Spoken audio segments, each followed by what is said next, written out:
सब फाइलम वर्टेब्रेटा में अब स्टार्ट कर रहे हैं सुपर क्लास टेट्रापोडा, और इसमें सबसे पहले क्लास आती है एम्फीबिया। आप ये जो क्रिएचर्स देख रहे हैं सारे के सारे आप डे टू डे लाइफ में देखते हैं, है ना बेटा? आप फैमिलियर हैं इन सबसे, चाहे हम मेटोड की बात करूं, चाहे हम फ्रॉग की बात करें, रैना टिग्रीना, ट्री फ्रॉग, हो सकता है आप में से बहुत सारे लोगों ने ना देखा हो, सैलेमेंडर आपने ना देखा हो, इक्थियोफिस आपने ना देखा हो, ठीक है ना?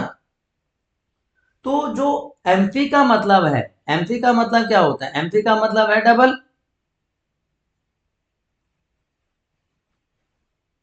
और बायोस का मतलब लाइफ। तो ऐसे ऑर्गेनिज्म जो ड्यूल लाइफ जीते हैं, जो पानी में भी रह सकते हैं, जो लैंड पे भी रह सकते हैं, वो क्या कहलाएंगे? एम्फीबियंस। अब ये भी कोल्ड ब्लडेड है, इनमें भी वो एबिलिटी नहीं होती कि अपने बॉडी का टेम्परेचर कांस्टेंट रख सकें, होम्योस्टेटिस शो कर सकें। तो ये भी कोल्ड ब्लडेड में आ जाते हैं फिशेस की तरह। फिशेस, सॉरी, स्किन इनकी भी आपने फ्रॉग को देखा है, एकदम स्मूथ स्किन होती है ना, स्मूथ स्किन होती है, यस। लेकिन यहाँ पे स्केल्स नहीं होते, फिशेस की तरह स्केल्स एब्सेंट होते हैं। फिशेस में स्केल्स होते हैं, यहाँ पे स्केल्स एब्सेंट होते हैं। लेकिन सिसिलियंस जो है ना, अभी क्लासिफिकेशन में आपको पता चलेगा, सिसिलियंस में जो स्केल्स होते हैं वो स्किन के नीचे प्रेजेंट होते हैं, below skin scales are present. तो ये बहुत स्पेशल कैरेक्टरिस्टिक फीचर होता है। और अब जो मैं आपको बता रहा हूं वो भी स्पेशल फीचर है, जो स्कल है। अब आगे आगे यही आएगा, डाइकोंडाइलिक स्कल होती है। अब डाइकोंडाइलिक का मतलब कि दो ओसिपिटल कोंडाइल्स प्रेजेंट होते हैं, टू ओसिपिटल कोंडाइल्स आर प्रेजेंट, इसलिए इसको डाइकोंडाइलिक स्कल कहते हैं। वो क्या करते हैं? ये वर्टिब्रल कॉलम को आर्टिकुलेट करने का काम करते हैं। तो जनरल फीचर्स में सबसे पहले बात आ जाएगी कि भाई डबल लाइफ है, two pair of limbs are present, और नॉर्मली लिम्स पेंटाडेक्टाइल हो सकते हैं। लेकिन जो बॉडी है वो दो ही पार्ट में डिवाइड होती है, हेड एंड ट्रंक। टेल यहाँ पे एब्सेंट होती है, तो इसलिए ये क्लासिफिकेशन का भी बेस बनती है। क्यों? क्योंकि कुछ ऑर्गेनिजम्स में टेल प्रेजेंट होती है, scales absent, moist skin, I is covered with eyelids, ये यहां पे पहली बार फीचर आया। टिम्पेनम, ईयर, आउटर ईयर की जो कवरिंग होती है, जो मिडिल ईयर को कवर करती है, वो प्रेजेंट होता है यहाँ पे। Digestive system, excretory system, reproductive system, तीनों की तीनों एक ओपन चैम्बर में खुलते हैं, जिसको क्लोका कहते हैं, और क्लोकल अपर्चर के थ्रू वो बाहर निकल जाता है सारा। तो डाइजेस्टिव सिस्टम, एक्सक्रीटरी सिस्टम और सर्कुलेटरी सिस्टम की कॉमन ओपनिंग। ठीक है बच्चों, ये भी स्पेशल फीचर हो गया। रेस्पिरेशन के लिए गिल्स भी होते हैं, लंग्स भी होते हैं, स्किन के थ्रू भी होता है।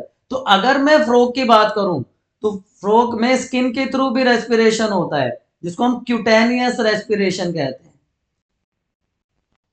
गिल्स के थ्रू जब होगा तो उसको ब्रैंकियल रेस्पिरेशन कहेंगे। लंग्स के थ्रू जब रेस्पिरेशन होता है तो उसको पल्मनरी रेस्पिरेशन कहेंगे, क्योंकि लैंड पे जब रहेंगे तो लंग्स के थ्रू रेस्पिरेशन होगा, जब वाटर में जब रहेंगे तो गिल्स के थ्रू रेस्पिरेशन होगा, और जब हाइबरनेशन या एस्टिवेशन में जाएंगे तो स्किन के थ्रू रेस्पिरेशन होगा, जिसको क्यूटेनियस रेस्पिरेशन कहते हैं बच्चों। ठीक है? तो गिल्स लाइफ में एटलीस्ट लार्वल स्टेजेस में तो प्रेजेंट होगा, जैसे प्रोटियस की बात करें, नेक्टुरस की बात करें। तो लंग्स के थ्रू, बक्कोफेरिंजियल कैविटी के थ्रू, स्किन के थ्रू और गिल्स के थ्रू रेस्पिरेशन होता है। अब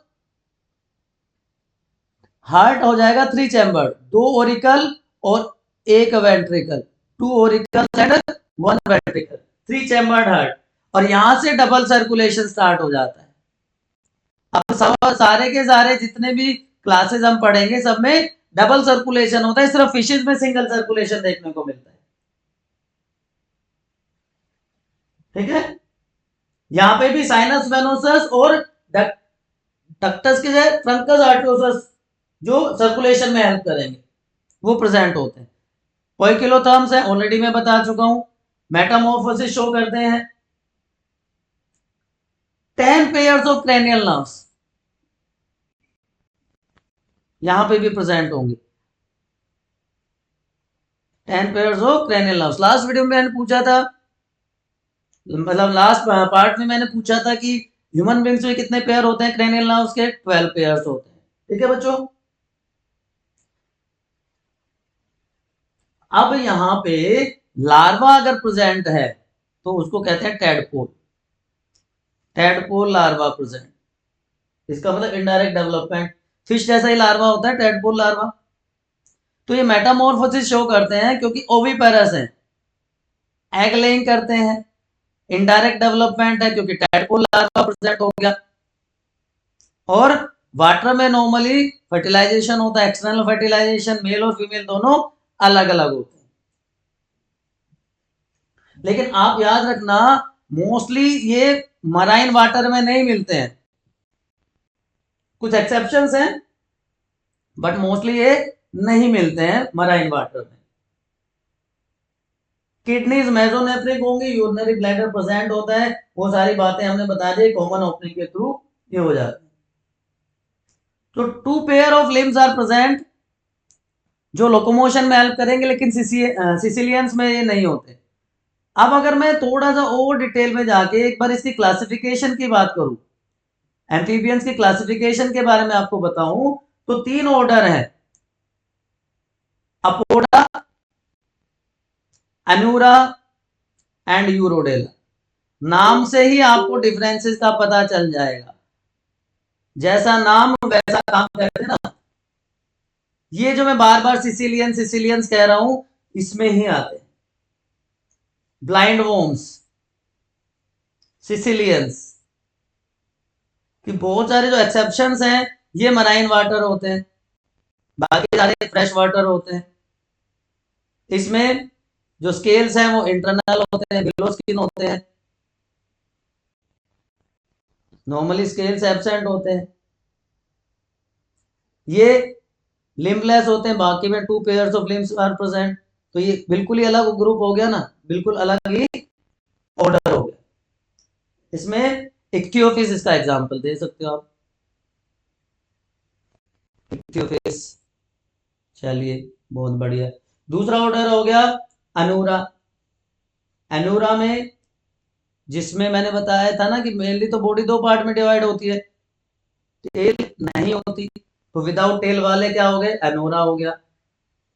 तो एग्जाम्पल भी आपको ध्यान आ गया होगा, राइनेटिक रीना जिसको हम कॉमन फ्रॉग कहते हैं। ठीक है ना, अलाइटिस ये भी फ्रॉग होता है जिसको मिडवाइफ टोड कहते हैं। फ्रॉग और टोड का डिफरेंस अगर नहीं पता हो तो आप पूछ लो। जीनोपस अफ्रीकन टोड होता है,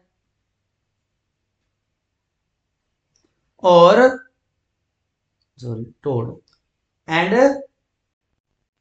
आइपा सूरीनाम टोड होता है, ये भी जगह का नाम सूरीनाम।